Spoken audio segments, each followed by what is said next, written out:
I was in Arizona, uh, working with border guards and stuff down there to figure out what's happening with fentanyl coming across and these Venezuelan gang members and that sort of thing. And Oh, they don't exist. That's all made up. yeah, it's all made up. Sure is. Yeah.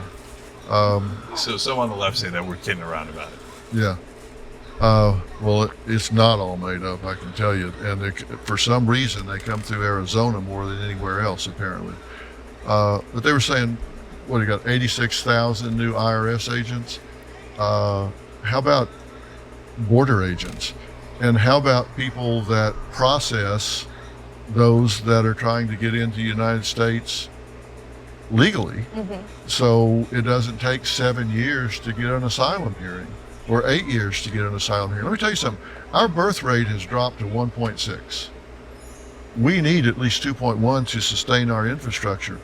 We need immigration in this country. I support immigration strongly, vocally. We need immigrants in this country. So I'm not anti-immigration, legal immigration, of course. Of course, I'm anti-illegal immigration, but in terms of legal immigration, I'm not against it. But to say that, well, we need immigration in this country, I don't know if I agree with that. If you want to drive up the numbers of the population, why don't we support families again? Why don't we support having kids again?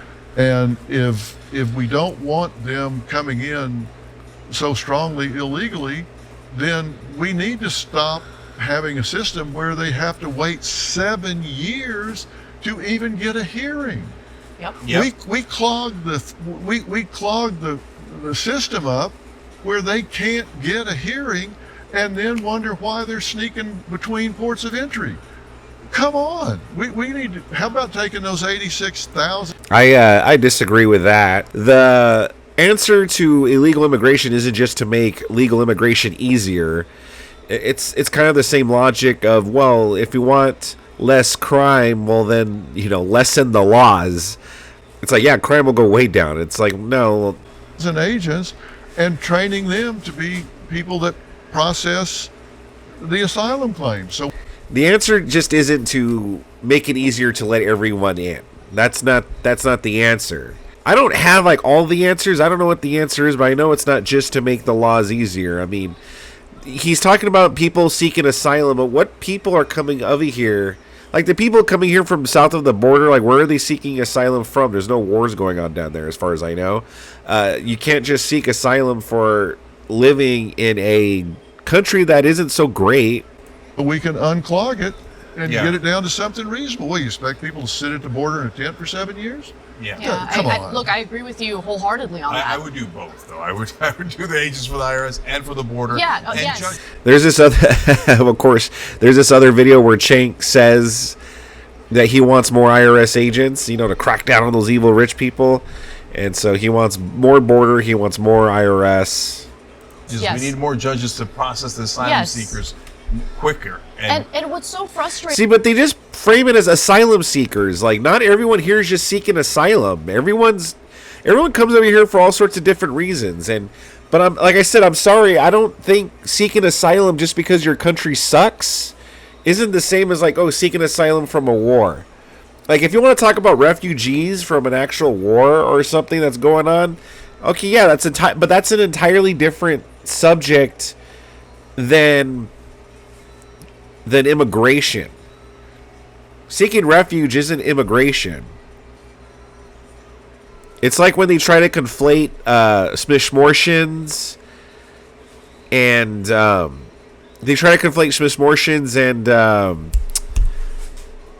stillborn.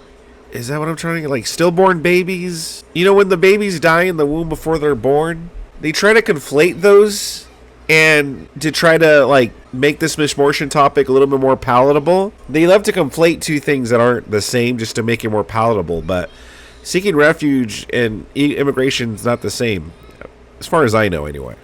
Frustrating is that issue. I mean, the last two times that issue could have been resolved. First time was in 2014 under Obama. And, congressional Republicans killed that immigration reform bill. And then the next time that happened was unfortunately during this year, right? You have Senate Republicans working with Senate Democrats Democrats actually conceded on a lot of provisions that Republicans wanted that were far more harsh at the border. And it was going to pass, but then Republicans get a call from Trump. Trump wants to run on the immigration issue and tells them, kill the bill. And they did it. Well, Source? And not to sound like the left with their sources, but source? Is that really what happened? Did Trump give him a call and saying, nah, kill it because I'm running on this? Is that really what happened? Do you have proof on that? I don't watch the Young Turks show all the time, but if they did a show on that or something where they revealed Trump called them and told them to kill it, then please let me know in the comments if that really happened or if this is just them speculating. Because if this is just them speculating, well then can someone do a fact check on them? Because if this were Republicans saying the exact same thing for Kamala Harris or Joe Biden or something, oh, you better believe the fact checks will be all out. Like, oh, they never called to kill it. have you talked to the border guards? Oh, real quick too, and especially about that border bill that Anna just brought up. So what the Democrats like to do when they're like in a corner, and Joe Biden was like put in a corner because he was in a situation where he was like in a lose-lose situation with the border. So he did a move, which I knew he was going to do, is like, oh, I'm going to draft this bill, this border bill, and I'm going to fill it with all this fat and all this stuff that's not going to do anything to help the border. And when and it's a lose-lose for Republicans, because if they sign it, well, you know, they're signing a waste of money pretty much. And if they don't sign it, well, they're going to get demonized saying, oh, you know, then Joe Biden could say, well, listen, I tried to fix the border, but the Republicans didn't want to sign it. Well, I tried, but those dang Republicans, they claim to be pro-borders, but when I go to sign this bill, they don't want to sign it. Oh, well. Like, clearly they don't want to seal the border. They could have just done it without any bills. No, I have not talked There's to a them. union for the border guards. You should have them on the show and ask them what they think about that bill, because I don't understand the bills, but I'll tell you, those border guards say that bill wasn't even almost a fix for what their problems are, what they're facing. You should have them on, the heads of the unions for the border guards. I don't know about the heads of the unions, but I was under the impression that Border Patrol actually endorsed that bill. Well, you should talk to them. That's great. That's amazing. Just ending it off the perfect way right there. Just like, well, I mean, you should talk to him.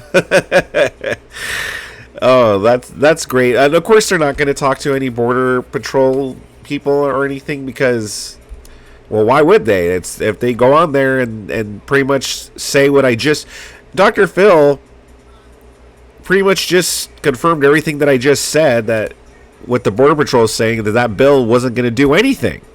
It was a chess move to turn it around on the Republicans to be like, oh, see, well, we tried, but those Republicans, they didn't want to sign it. So, I don't think they're going to interview any Border Patrol people because obviously then it's going to shred their narrative. So that's not going to happen. Young Turks isn't about finding truth. It's about pandering and propaganda. But let me know what you guys thought about that little clip featuring Dr. Phil from this Dr. Phil interview. I've talked about the Young Turks before in another video. Go check that out. And I'll see you guys later.